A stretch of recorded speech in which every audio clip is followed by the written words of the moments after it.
Bismillahirrahmanirrahim. Alhamdulillahirabbil alamin.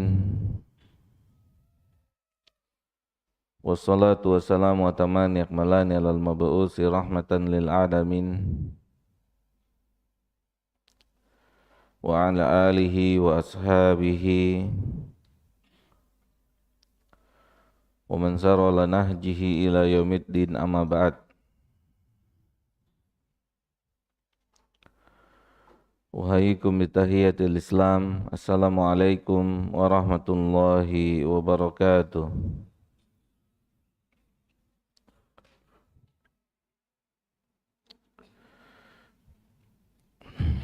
Alhamdulillah, kita memuji Allah Subhanahu wa taala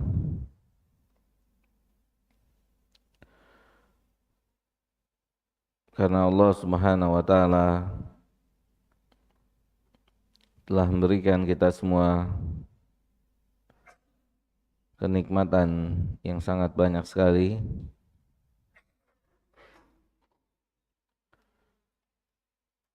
dan di antara nikmat yang kita rasakan di pagi hari ini adalah nikmat dimudahkan untuk bisa salat subuh secara berjamaah di masjid yang semoga Allah berkahi ini. Dan kemudian walhamdulillah, segala puji milik Allah yang memberikan kita semua kesempatan untuk mengumpulkan bekal perjalanan panjang kita sesudah kematian kita, yaitu dengan menghadiri atau dengan mengikuti kajian ilmiah di pagi hari ini. Semoga Allah Subhanahu wa taala membantu kita untuk memaksimalkan kesempatan yang telah Allah berikan pada kita di pagi hari ini, sehingga aktivitas kegiatan kita di pagi hari ini bisa menjadi salah satu pendamping kita saat kita telah meninggalkan dunia ini. Kita mohon taufik dari Allah di dalam majelis ini. Semoga Allah berikan kemudahan untuk kita di dalam majelis ini memperoleh janji-janji Allah Subhanahu wa taala. Alhamdulillah, segala puji milik Allah. Pagi hari ini kita akan kembali melanjutkan pembahasan kita yang biasa kita selenggarakan di waktu sore hari. Maka pada hari ini kita akan melaksanakan kegiatan ini di waktu ba'da salat subuh. Masih dalam pembahasan sebuah karya yang ringan yang ditulis oleh Fadilatul Syekh Abdullah Al-Qar'awi, yang beliau berikan judul Al-Wajibat Al-Mutahattimat Al-Ma'rifah ala kulli muslim wa muslimah. Semoga Allah Jalla Dzikruhu memberkahi, merahmati beliau, mengampuni dosa-dosa beliau, mengampuni dosa-dosa kedua orang tua beliau,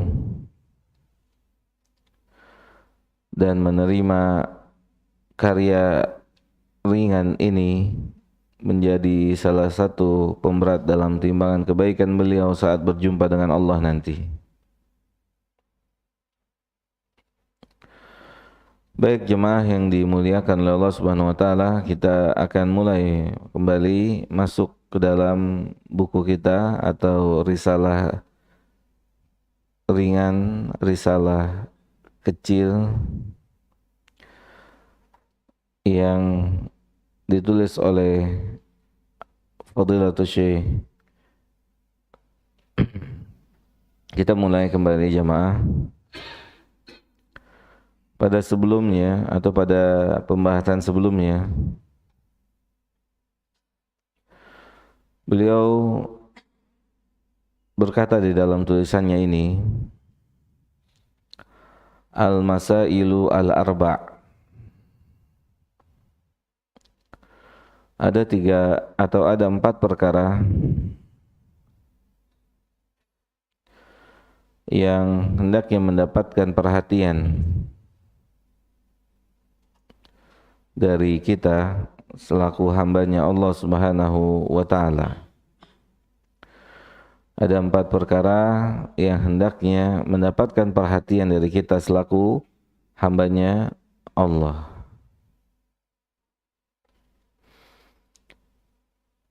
Pada pertemuan sebelumnya kita telah membahas secara singkat. Perkara yang pertama adalah al-ilmu. Ilmu harus mendapatkan perhatian dari kita semua. Dan bahkan jamaah yang dimuliakan oleh Allah Subhanahu wa taala,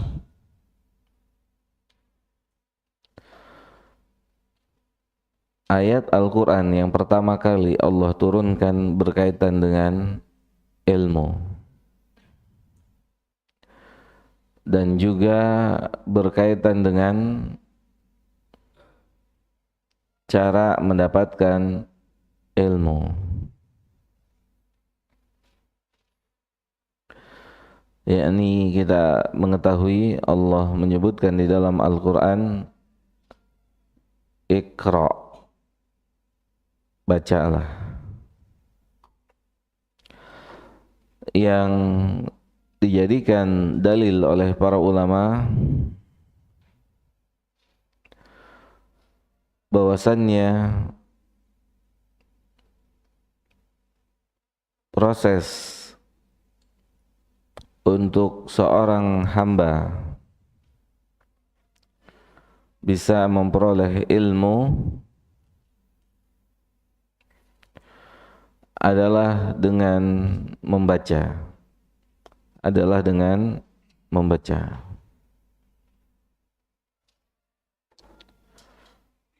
Dengan mentadaburi, dengan merenungi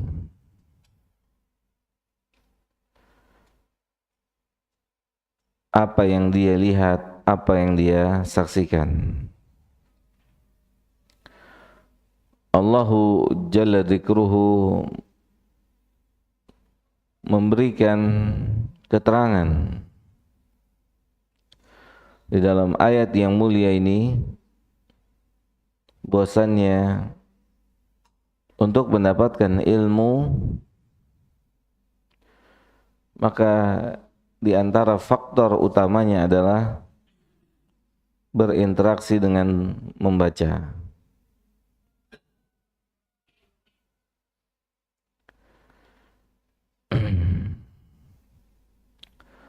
Dan jamaah yang dimuliakan oleh Allah Subhanahu wa taala,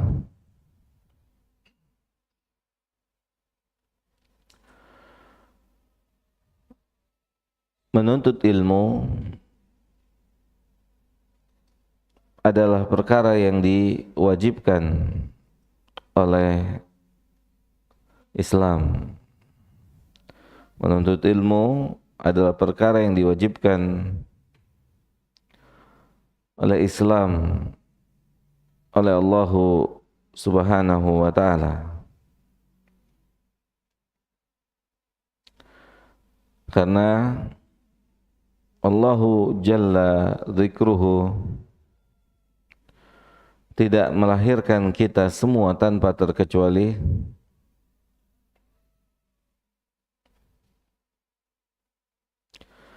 yakni dalam kondisi tidak mengetahui semuanya, tidak mengetahui segala sesuatu. Sebagaimana Allah Jalla Dzikruhu berfirman dalam Al-Quran surah An-Nahl ayat ke-78. Kata Rabbuna Jalla Dzikruhu, wallahu akhrajakum min butuni ummahatikum.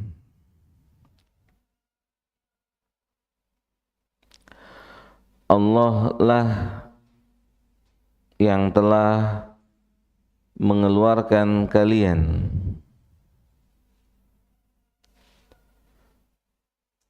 dari perut ibu-ibu kalian.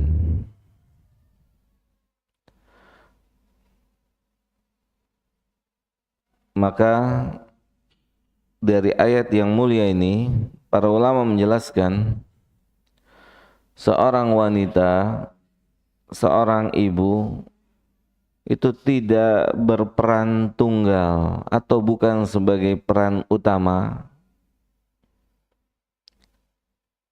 dalam mengeluarkan sang bayi dari perutnya. Tetapi pemeran utama adalah Allahu Jalla Dzikruhu. Kita lihat Allah tidak mau diambil haknya. Allah memberikan penjelasan kepada kita. Wallahu akhrajakum. Allah lah yang telah mengeluarkan kalian. Dan yang menjadi perantara untuk keluarnya anak manusia dari dalam perut ibunya, dari dalam perut manusia adalah ibunya. Tapi pada hakikat yang mengeluarkannya adalah Allah. Seperti kita semua, demikian kondisinya. Berfungsi atau berkedudukan sebagai kurir. Adapun hakikat yang memberikan sesuatu adalah Allah. Kita semua sama kondisinya sebagai kurir. Orang tua, mereka lah yang mendapatkan amanah dari Allah untuk memberikan nafkah kepada keluarganya. Ya, pada hakikatnya Allah lah yang menitipkan harta itu kepada orang tua. Bahkan orang tua sendiri Allah juga yang memberikan nafkahnya. Ini pelajaran penting. Pelajaran yang sangat penting yang harus kita manage diri kita. Yang harus kita perhatikan agar kita tidak salah, agar kita tidak kurang ngajar kepada Allah Subhanahu wa ta'ala. Kita lihat jamaah firman Allah Subhanahu wa ta'ala sebelum kita lanjutkan.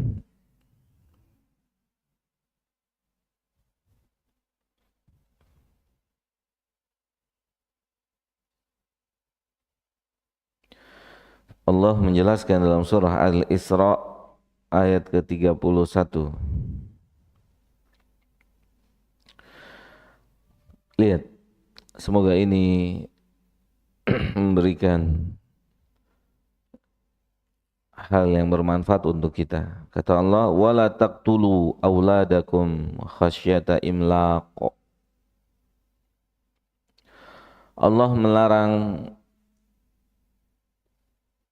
untuk orang tua membunuh anak-anak mereka karena khawatir tidak dapat memberikan anak-anak mereka makan. Karena khawatir tidak dapat menafkahi anak-anak mereka. Karena khawatir miskin. Coba jemaah yang dimuliakan oleh Allah, kita lihat dalam kehidupan kita sehari-hari. Terjadi atau tidak fenomena pembunuhan anak oleh orang tua yang didasari karena takut tidak bisa memberikan nafkah? Gimana? Terjadi atau tidak?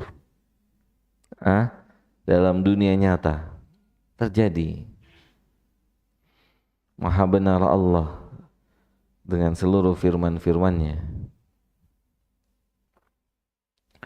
Kemudian lihat jemaah yang dimuliakan oleh Allah Tabaraka wa Ta'ala. Kata Allah, nahnu narzukuhum. Apa kata Rabbuna? Kami yang jamin rizki anak-anak Anda. Kami yang jamin rizki anak-anak Anda. Di sini satu pelajaran, bukan orang tua penjamin rizki. Allahu Akbar. Tapi siapa? Allah. Nahnu narzukuhum, kami yang jamin rizkinya. Tanggung jawab kami rizkinya. Karena tidak ada bayi yang dilahirkan kecuali bersamanya tertulis apa? Catatan rizkinya. Oleh karena itu, hendaknya kita memanage diri kita. Kalau kita sebagai orang tua, itu bukan penjamin rizki, tapi kurirnya Allah untuk anak-anak kita. Sehingga ketika kita mendidik diri kita dan mendidik anak-anak kita dengan bahasa yang tepat, dengan bahasa yang benar, tidak dengan bahasa yang berpotensi membuat Allah murka. Tenang, ada Bapak. Siapa emang kita? Siapa kita? Tenang, ada Ibu. Kita siapa?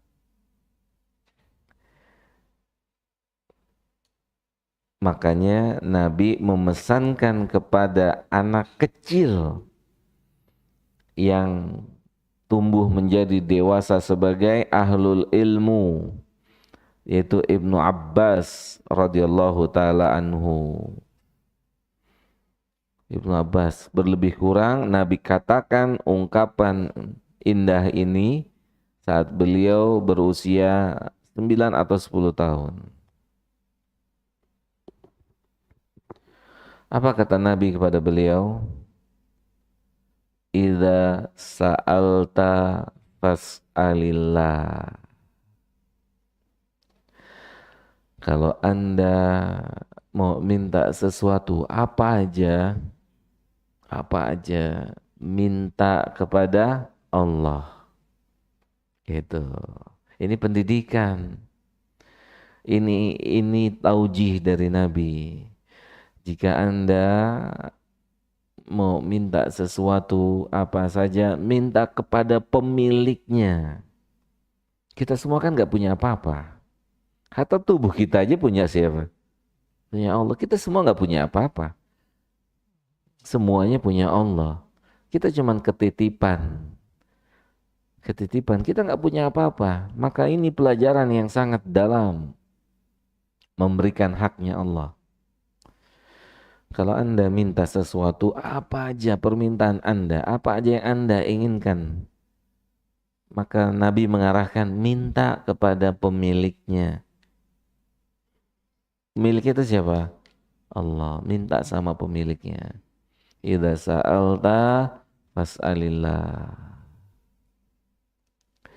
Mungkin Allah nanti yang akan menjadikan abakmu ini, buyamu ini, bapakmu ini sebagai kurirnya. Misalnya kamu mau sepeda, minta sama Allah. Mungkin nanti Allah akan titipkan kepada bapakmu. Sehingga bapakmu yang akan belikan sepeda. Dan pada hakikatnya bapak ini hanya perantara. Dan pemberinya adalah Allah. Gitu. Jangan diambil haknya Allah. Gitu. Bisa jadi juga, coba antum lihat dalam kehidupan nyata. Seorang anak yang minta sama ayahnya sepeda, ternyata yang membelikannya kakeknya. Ya, ternyata yang belikan neneknya, pamannya, tantenya, encangnya, encingnya. Suf, ya enggak? Menunjukkan apa? Kita semua memang tugasnya, kita semua memang posisinya itu sebagai kurir. Itu Nabi mengatakan apa? Ana Qasim. Ana Qasim. Tugas saya itu hanya membagi-bagi. Wal mu'ti, dan kata Nabi, dan hakikat sang pemberi Allah. Itu subhanallah. Subhanallah.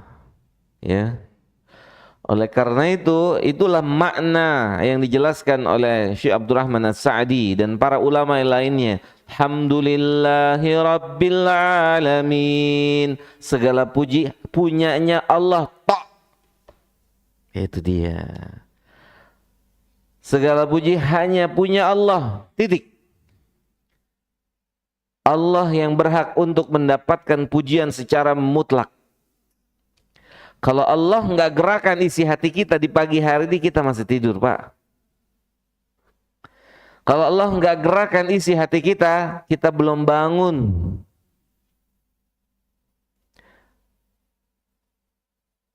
Maka yang berhak, yang layak, yang patut secara mutlak untuk dipuji cuma Allah. Itulah makna alif lam, al-istighraq pada lafaz alhamdu. Semua pujian punyanya Allah. Allah yang berhak. Allah yang berhak. Karena Allah yang menggerakkan isi manusia, isi hati manusia, sehingga manusia melakukan apa? Kebaikan, kebaikan, dan kebaikan. Gitu Pak. Maka kalau kita paham konsep ini, hidup kita nggak gila pujian. Dan nggak baperan. Waduh, itu orang nggak ada terima kasihnya ya.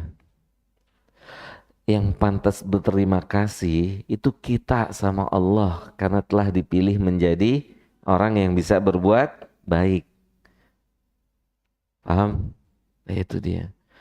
Mental kita ini udah terbentuk nih. Mental kita sudah terbentuk ketika kita berbuat baik sama orang. Orang tidak mengucapkan syukron atau terima kasih, itu baper kita langsung. Tahu baper nggak tuh? Bawa perasaan. Orang gitu amat ya. Terima kasih juga enggak gitu. Seharusnya itu yang berterima kasih siapa? Kita. Berterima kasih kepada siapa? Allah. Karena apa? Karena Allah yang pilih kita menjadi kurirnya. Gitu. Alhamdulillah. Terpilih menjadi kurir.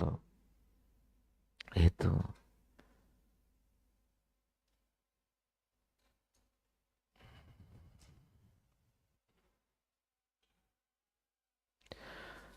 Lihat jemaah,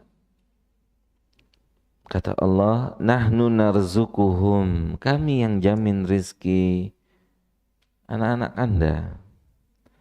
Rizki anak-anak Anda kami yang jamin. Bahkan, apa kata Allah? Wa iyyakum, dan rizki Anda juga saya yang jamin.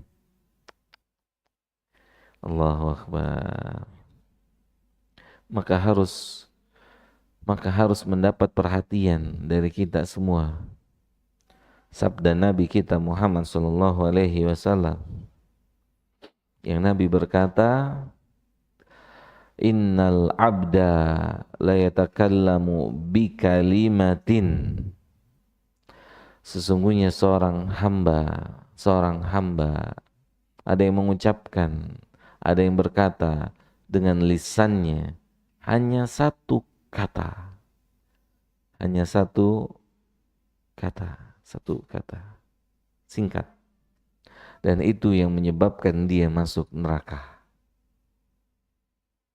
Atau sebaliknya, itu yang menyebabkan dia bisa masuk ke dalam surga. Allahu Akbar. Makanya lisan ini disabdakan oleh Nabi kita apa? Aktsarun nas, kebanyakan manusia masuk neraka itu karena lisan dan kemaluannya. Lisan dan kemaluannya. Oleh karena itu Allah juga mengatakan dalam Al-Quran apa? Ya ayyuhalladzina amanu, wahai orang-orang yang beriman. Kata Allah dalam urusan berbicara, kata Allahu Jalla Dzikruhu, dalam urusan berbicara dengan lisan kita adalah qaulan sadida.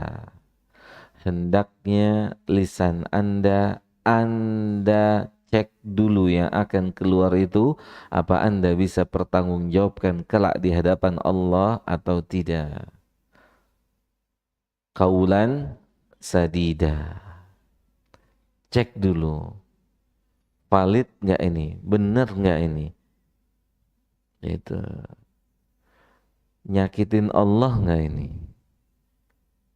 menyinggung haknya Allah atau tidak. Subhanallah, begitu Pak. Seharusnya perhatian kita terhadap lisan kita, dan keumuman kita tidak memberikan fokus lebih terhadap lisan kita.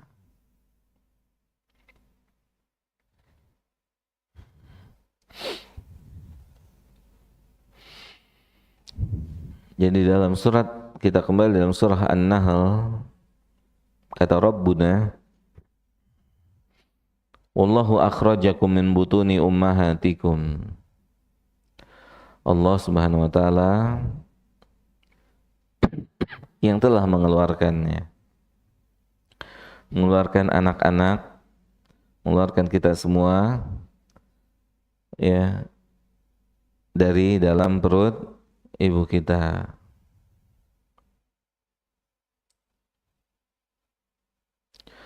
Dalam kondisi yang sama. Dalam kondisi yang sama.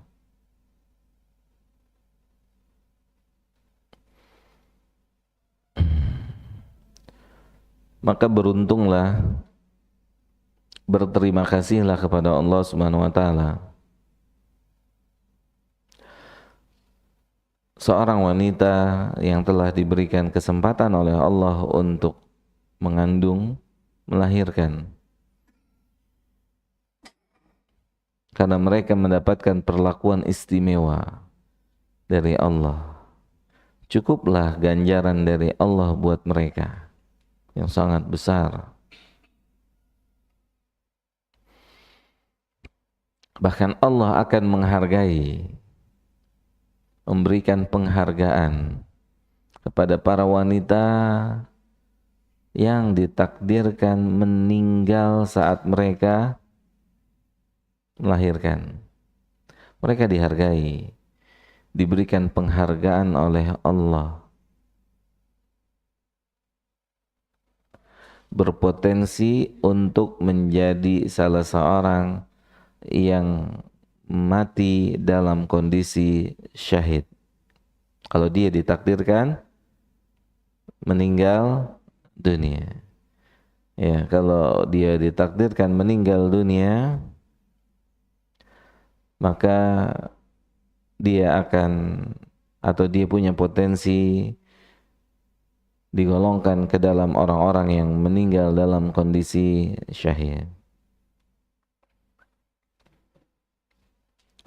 Kemudian jamaah yang dimuliakan oleh Allah Subhanahu wa taala,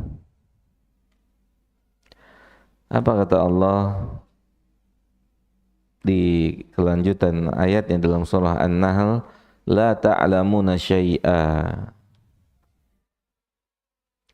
la ta'lamuna syai'a. Kata Rabbuna Jalla Jalalu, Allah menetapkan kita keluar dari dalam perut ibu kita dalam kondisi tidak mengetahui semuanya, tidak mengetahui segala sesuatu. Tidak mengetahui segala sesuatu. Oleh karena itu, Allah berikan kita fasilitas untuk bisa tahu, untuk bisa punya ilmu. Fasilitas itu bernama wa ja'ala lakumus sam'a. Kata Allah apa jemaah? Dan saya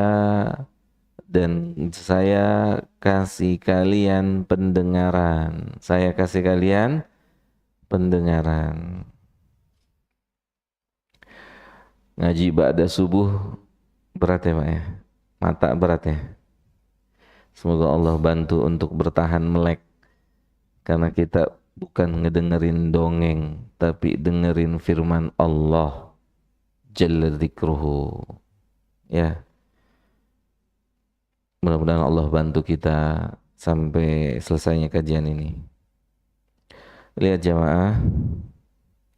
Apa kata Allah? La ta'lamuna syai'a. Kemudian Allah mengatakan apa? Wa ja'ala lakumus sam'a. Apa kata Allah?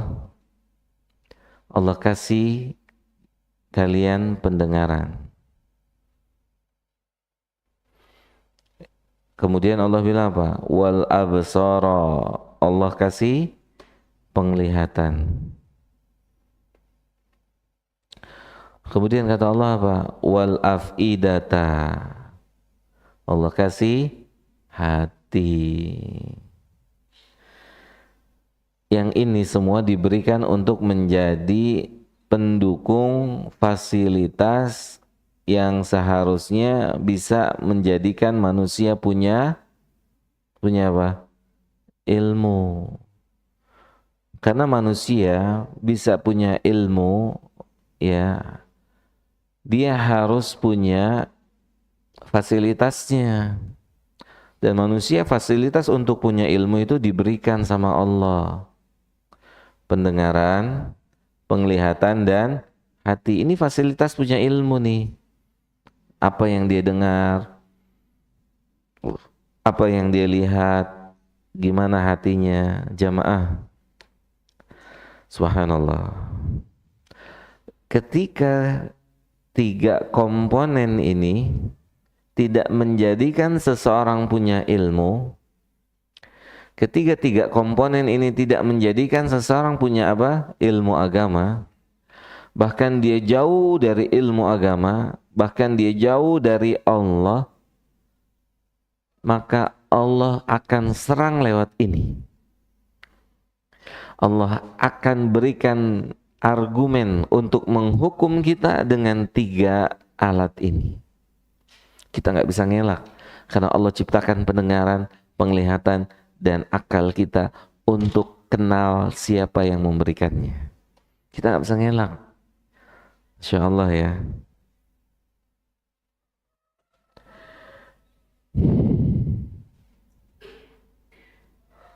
Coba Pak, kita perhatikan firman Allah.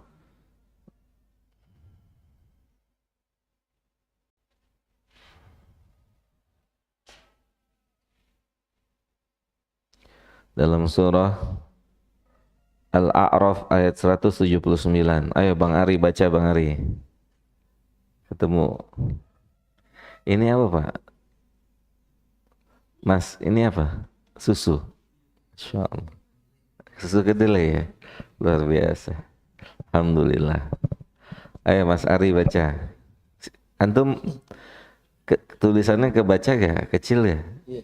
Kekecilan ya? Itu mata plus ya? Plus. Iya, iya, iya. Faktor U. U-nya berapa?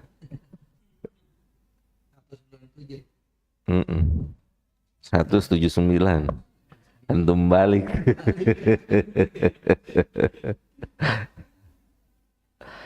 Coba baca Pak Ari. Surat Al-A'raf surat 179.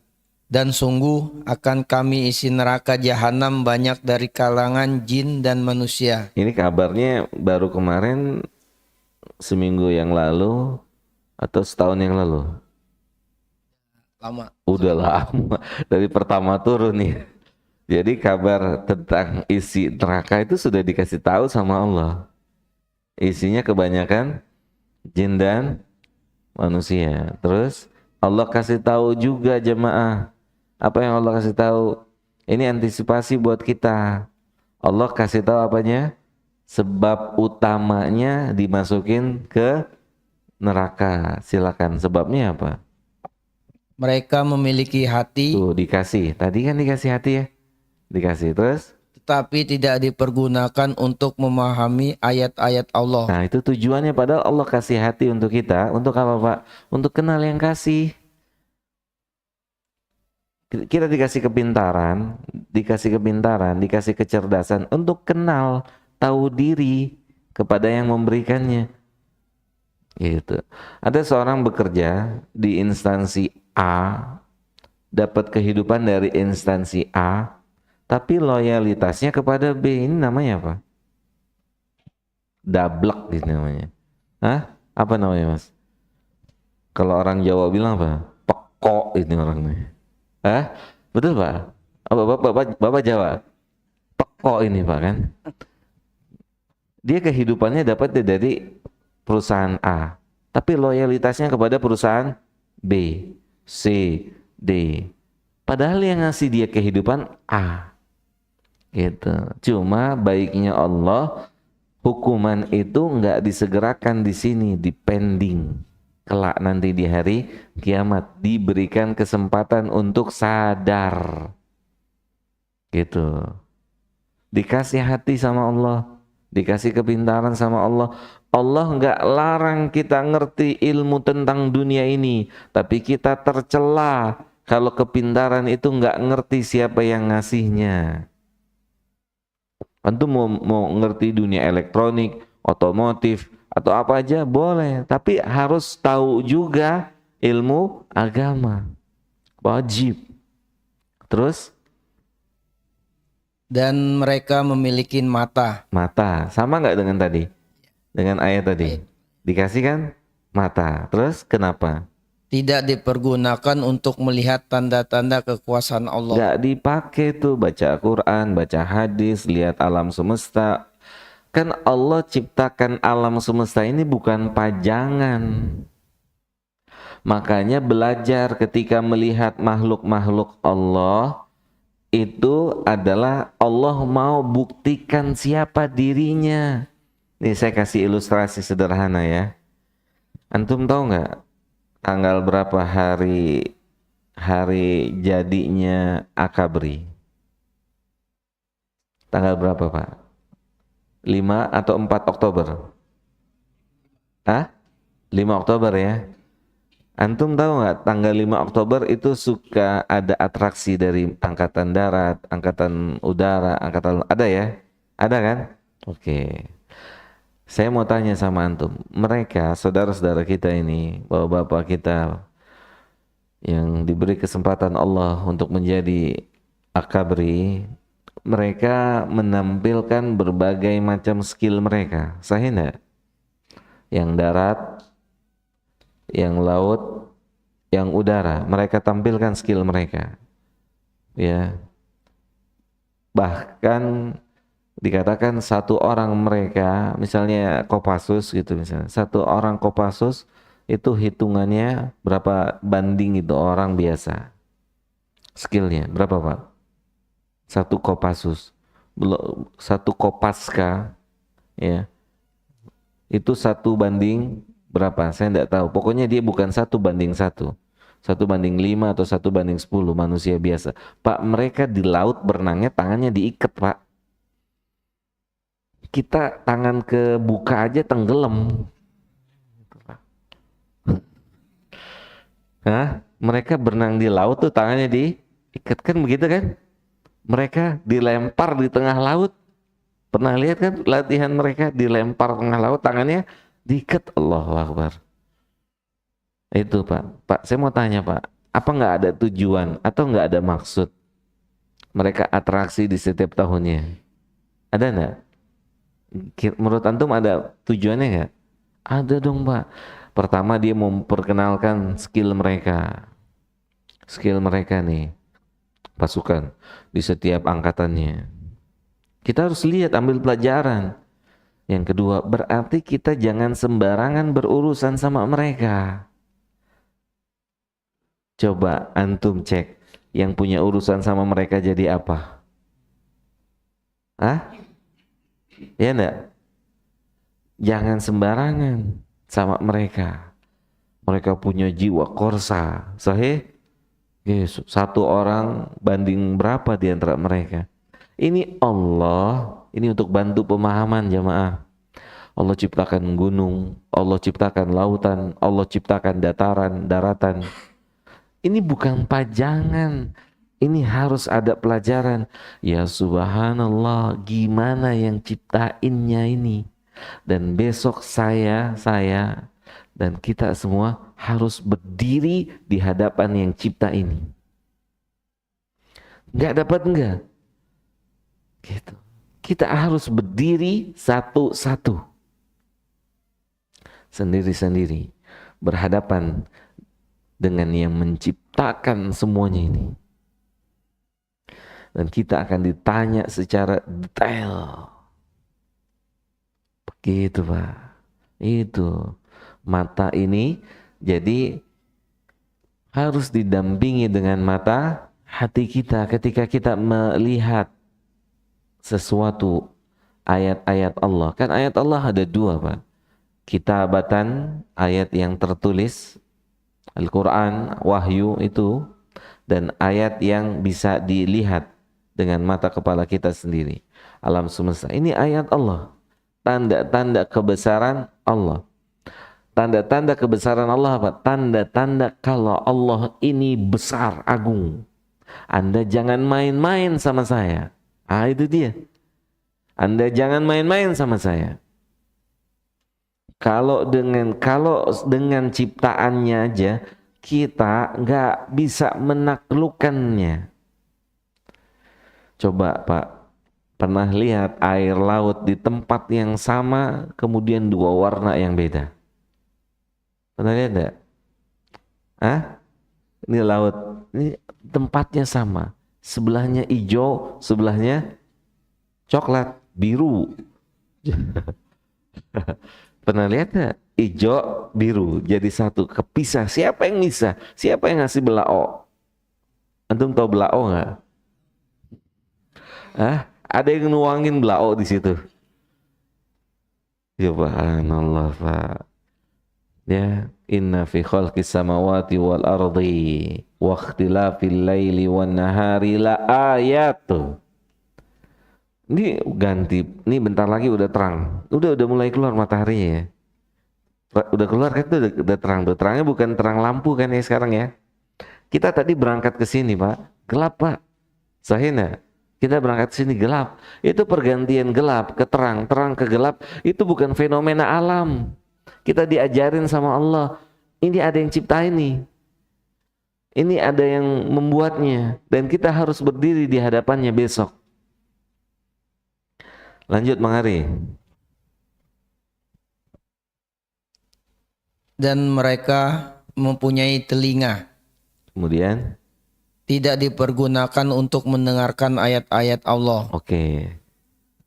Mereka seperti hewan ternak. Dulu, sabar bang, sabar. Oke, oke, sabar. Ya, namanya mengkaji. Mengkaji itu begini, dikit-dikit. Sabar ya. Antum mau olahraga ya? Biasanya olahraga ya. Narik getek. Getek masih ada gak di sini? Udah nggak ada ya? Antum tuh getek ya? Ini kayak atau getek dulu. Kurang ajar lu. Hah? Saya kecil di Grogol, Mas. Anu kecil di Grogol. Antum tahu Grogol antara Setiakawan? Enggak, Setiakawan sama Banjir Kanal itu kan kalau mau nyebrang pakai getek gitu. Hmm. Saya kecil di Grogol.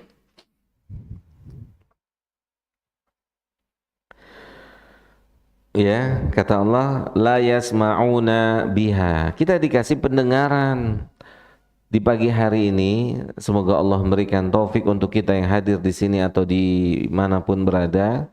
Fasilitas yang Allah kasih ini, lihat, harusnya, idealnya untuk mengenal siapa yang memberikannya. Gitu Pak. Kalau nggak digunakan sebagaimana yang dimaksudkan Allah dalam memberinya, maka Allah akan jadikan ini sebagai sebagai alasan untuk menghukum manusia dimasukkan ke dalam neraka. Walaqad dzara'na li jahannam katsiran minal jinni wal insi. Alasannya kenapa? Apa alasan Allah memasukkan jin dan manusia ke dalam neraka? Semena-mena? Enggak, saya kasih semuanya. Anda bisa melihat, Anda bisa mendengar, Anda punya akal. Subhanallah. Anda bisa melihat, Anda bisa mendengar, Anda bisa berpikir. Bahkan Allah menyindir sebagian manusia yang tidak jadi orang bertakwa dengan fasilitas ini. Disindir sama Allah. Disindir, sindirannya tajam. Sindirannya apa? Tajam. Apa kata? Sindirannya apa? Silakan. Mereka seperti hewan ternak, Binatang ternak tuh. bahkan lebih sesat lagi. Bahkan lebih sesat lagi. Antum mau protes. Ini yang nyindir bukan ustadz, bukan ulama, bukan kiai, bukan ajengan, tapi pemilik alam semesta ini menyindir. Ketika Anda punya karakter seperti ini, Anda seperti binatang ternak. Bahkan Anda lebih buruk dari binatang ternak. Gitu. Kenapa dikatakan lebih buruk sama Allah? Ada yang tahu nggak? Saya kasih minuman saya nih buat antum, halal. Kenapa kenapa kenapa Allah nyatakan lebih buruk? Kenapa Pak?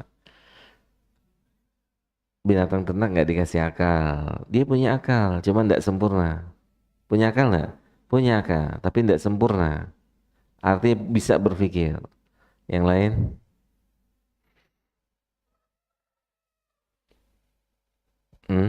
Ada yang mau coba? Apalagi kalau antum bisa bawakan ayatnya. Saya kasih 1, 2, 3. Minuman air bening sama air susu. Silakan. Ayo. Ada yang mau jawab?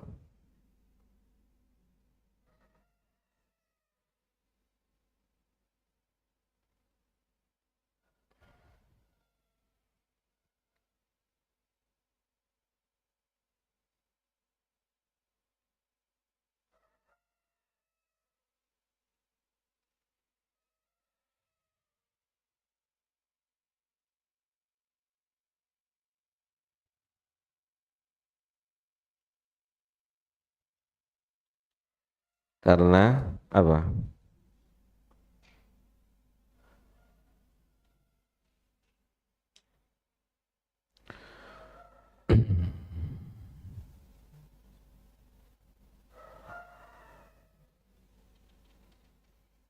Ada yang tahu? Karena seluruh makhluk Allah memuji Allah, menyanjung Allah, bertasbih. Termasuk siapa? Binatang ternak itu. Kan orang kalau sudah lupa sama Allah, nggak memuji Allah tuh, nggak bertasbih tuh. Gitu. Sementara binatang ternak memuji Allah, bertasbih, berzikir, menyanjung. Kata Allah tuh. Tapi kita nggak tahu. Kalau antum tahu, antum malu sama saya. Malu nggak? Kita semua malu. Ternyata kucing bertasbih. Kalau kita tahu nih, kita malu sama semut. Kita semua akan malu sama mereka. Padahal yang diciptakan makhluk sempurna siapa? Manusia atau hewan? Manusia. Kita akan kemaluan sama kecoa yang sedang bertasbih, yang sedang menyanjung Allah. Kita malu tuh. Subhanallah, hikmahnya tuh. Kata Allah, walakin akan tetapi kita tidak mengetahui. Tidak mengetahui apa?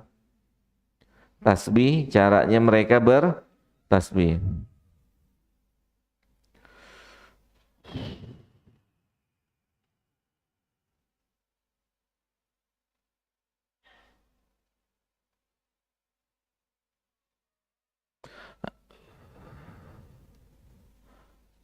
Antum melihat firman Allah dalam surat Al-Isra ayat ke-44.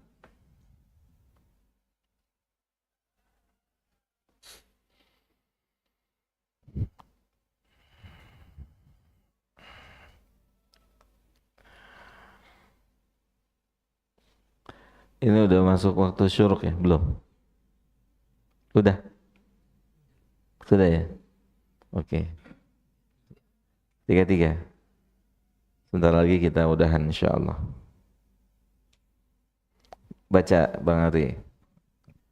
Antum diminta baca ridho nggak? Ridho. Kalau nggak ridho sebelah antum yang baca. Tukang getek. Antum yang bilang tukang getek. Yang bilang tukang getek kan antum. Silakan. Surat Al-Isra ayat ke-44. Langit yang 7, bumi dan semua yang ada di dalamnya bertasbih kepada Allah. Oke, terus? Dan tidak ada sesuatu pun melainkan bertasbih dengan memujinya. Tetapi kamu tidak mengerti tasbih mereka. Kita nggak ngerti. Terus? Sungguh dia maha penyantun, maha pengampun. Lihat, semua 7 lapis langit, 7 lapis bumi, dan yang ada di antara keduanya apa? Bertasbih. Makanya Allah bilang, ulaika kal an'am balhum adall. Mereka seperti binatang ternak, bahkan lebih hina dari binatang ternak. Karena binatang ternak apa? Bertasbih. Binatang ternak bertasbih, memuji, menyanjung Allah Jalla Jalaluhu. Ya.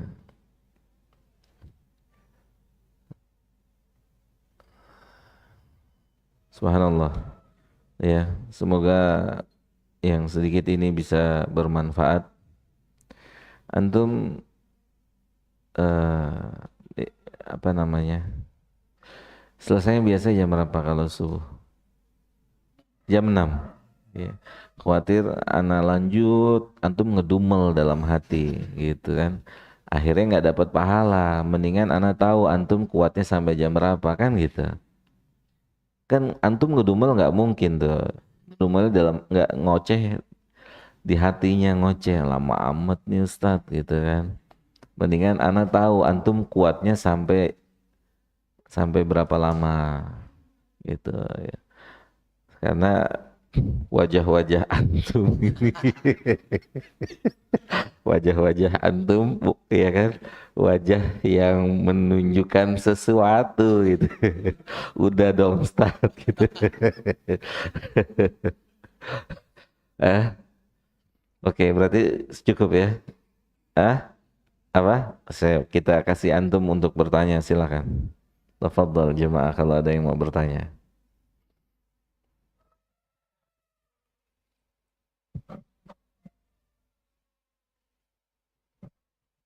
Kan aja nanya Tat.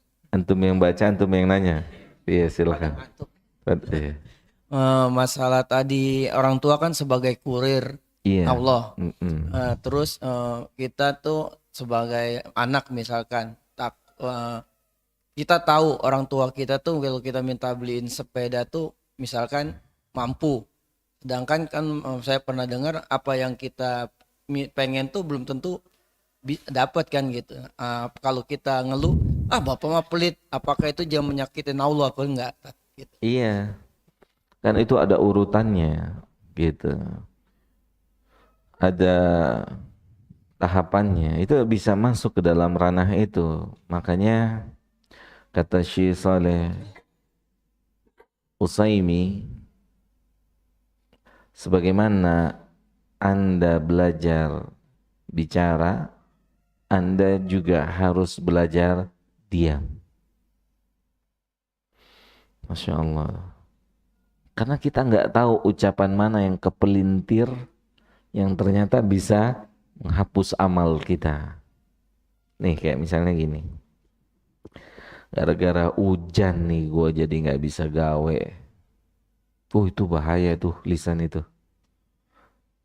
Lisan ini bahaya. Apa kata Allah dalam hadis Qudsi? Yu'dhini abdi, hambaku mengejekku, mengejekku dengan lisannya. Yu'dhini abdi, hambaku mengejekku, hambaku menghinakanku. Wa ana dahr, padahal saya yang telah menetapkan cuaca. Subhanallah. Dan ini kita dengar dari lisan kita sendiri atau sebagian manusia yang enggak punya atau belum punya ilmu. Ya enggak? So, ini kan ada makna kita enggak setuju dengan apa yang Allah tetapkan. Ini mengandung makna ini. Ini mengandung makna. Subhanallah. Nah, jadi hati-hati. Makanya kita dalam mendidiknya, ya kita yang udah jadi orang tua, terus kita jadi anak, gini, hati-hati dalam merespon sesuatu dengan lisan kita. Itu selalu kita evaluasi. Sebelum bicara itu evaluasi dulu. Jadi bukan evaluasi sesudah bicara. Karena kalau sudah keluar, tercatat. Kalau sudah keluar, tercatat. Rokib atid, catat langsung. Tapi ketika belum keluar, belum tercatat. Masih ada di sini, masih dibayangin di kepala, di hati. Tek, keluar, tercatat langsung. Maktub. Antum nggak bisa bilang, oh, yang ini jangan dicatat. Ya kan, yang dicatat yang ini aja, nggak bisa bilang begitu kita. Semuanya dia catat, nggak peduli dia, dicatat semuanya. Gitu. Jadi itu diantara tidak beretikanya kita pada orang tua, pada Allah. Nah, jadi gini jamaah, ini saya sempurnakan. Allah memang Al-Mu'ti, yang memberikannya Allah. Tapi bukan artinya kita tidak berterima kasih kepada kurir. Kurir kan bisa siapa aja nih. Kurir tuh bisa siapa aja. Pemain utamanya tuh Allah. Tunggal sendiri. Pemain utama nggak bisa diganti. Yang bisa diganti apa? Kurir. Kurir bisa diganti. Siapa aja bisa jadi kurir. Semua kita berperan sebagai kurir. Jangan dinaikin jadi main utama, gak akan bisa karena kita gak punya skill. Semua kita gak punya skill untuk jadi main utama. Skill main utama itu cuma satu, cuma dimiliki oleh Allah. Mematikan, menghidupkan, memberikan rizki, menyempitkan rizki itu haknya Allah, pemain utama. Kita ini kurir. Gitu, jelas ya. Nah, bukan berarti kita nggak terima kasih sama kurirnya. Nabi juga mengarahkan, kata Nabi apa? Man lam yashkurin nas, siapa yang tidak pandai untuk berterima kasih kepada manusia, maka dia nggak akan pandai. Dia nggak akan pandai berterima kasih kepada Allah. Artinya, kurir itu tetap kita berikan penghargaan, tapi tidak bersifat mutlak. Misalnya kita mau bilang ibu dan bapak kita, dia harus dapat penghargaan. Penghargaannya apa? Bakti kita, lisan kita yang baik, tata krama kita yang beretika, attitude kita yang masya Allah, gitu.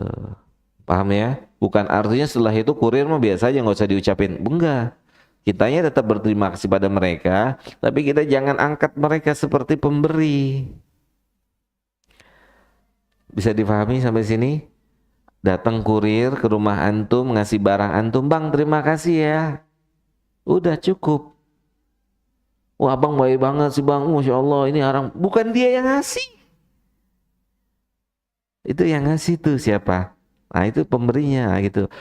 Kepada orang tua begitu, ibu terima kasih telah melahirkan saya, mendidik saya, membesarkan saya. Masya Allah saya berusaha akan berbakti. Gitu. Tapi jangan naikkan ibu kita ke derajat pemain utama. Sampai ngeluarin aja, itu harus Allah didik tuh kita tuh. Yang ngeluarin Anda, itu bukan ibu Anda. Ibu Anda atau para ibu itu sebagai kurirnya Allah. Emang nggak dibayar? Dibayar. Bayarnya pakai apa? Pahala besar, nggak gratis. Kalau dia meninggal saat melahirkan, ganjarannya apa tadi? Syahid. Apa ini bukan penghargaan namanya? Dihargai sama siapa? Allah. Gitu. Tok begitu gue pendem luri. Gitu. Nggak begitu itu. Kenapa seorang ibu bisa ngomong gitu? Karena dia merasa dia yang paling berjasa. Ya nah, dia merasa paling berjasa terhadap keluarnya kita. Antum lihat redaksi ayatnya, kata Allah, wallahu akhrajakum min butuni ummahatikum. Allah. Lihat rizki tadi. Ya, khasyata imlak wala taqtulu auladakum khasyata imlak. Jangan antum bunuh anak-anak antum karena takut miskin, takut gak bisa menerima. Kenapa kita bunuh? Kenapa dibunuh oleh sebagian orang? Karena dia ngambil tugasnya Allah sebagai penjamin rizki. Tenang, selama ada bapak, bapak siapa? Selama ada ibu, ibu siapa? Bapak dan ibu, kita semua punya skill, punya kemampuan yang terbatas. Coba Pak, bapak, ibu yang mendidik anak, tawakal kepada mereka, itu akan jadi anak-anak yang galau saat bapak ibunya meninggal dunia. Oh lihat tuh kehidupan rumah tangga. Tapi ketika dididik, tenang nak, selama ada Allah dan Allah nggak akan pernah mati. Allah selalu hidup dan tidak akan pernah mati. Gitu. Jelas? Oke, kita cukupkan. Antum yang baca, antum yang nanya, antum yang tutup. Ya, semoga ada manfaatnya buat kita semua. Semoga Allah Jalla Jalaluhu menerima upaya kita yang banyak kekurangan di pagi hari ini. Semoga Allah memaafkan ketidakmaksimalan kita dalam memanfaatkan kesempatan yang Allah berikan pada kita di pagi hari ini. Dan semoga Allah Jalla Dzikruhu ampuni dosa kita semua, dosa kedua orang tua kita, dosa guru-guru kita, dosa kaum muslimin dan kaum muslimat lainnya. Semoga Allah berikan kemudahan untuk kita semua bisa mengucapkan la ilaha illallah di penghujung usia kita masing-masing. Dan semoga Allah berkenan mewafatkan kita di dalam kondisi sebagai seorang muslim, Semoga Allah berkenan menggolongkan kita sebagai golongan orang-orang yang saleh. Semoga Allah Jalla Jalaluhu menjadikan kubur nanti untuk kita menjadi taman-taman surga. Dan semoga Allah jauhkan kita semua dari siksa kubur dan siksa api neraka. Semoga Allah Jalla Dzikruhu menetapkan kita semua menjadi penghuni surga yang akan memasukinya tanpa azab dan tanpa hisab. Semoga Allah izinkan kita untuk bertemu dengan Nabi kita Muhammad sallallahu alaihi wasallam di telaganya kelak, dan semoga Allah Jalla Jalaluhu memberikan yang terbaik untuk saudara-saudari kita di negeri Palestina. Semoga Allah kuatkan iman mereka, semoga Allah berikan taufik untuk mereka. Semoga Allah Subhanahu wa taala berkenan menerima di antara mereka yang telah meninggal dunia sebagai manusia-manusia yang akan ditempatkan di tempat yang terbaik. Dan semoga Allah sembuhkan di antara mereka yang terluka, di antara mereka yang mengalami hal-hal yang tidak mereka inginkan. Dan semoga Allah kembalikan kenyamanan, ketentraman di Palestina. Semoga Allah kembalikan kenyamanan dan ketentraman beribadah bagi mereka di Masjidil Aqsa. Dan semoga Allah berikan kesempatan untuk kita bisa beribadah di Masjidil Aqsa. Amin. Allahumma amin. Wassallallahu ala nabiyyina Muhammadin wa ala alihi wa sahbihi ajma'in. Subhanakallahumma bihamdika asyhadu an la ilaha illa anta astaghfiruka wa atubu ilaika. Assalamualaikum warahmatullahi wabarakatuh.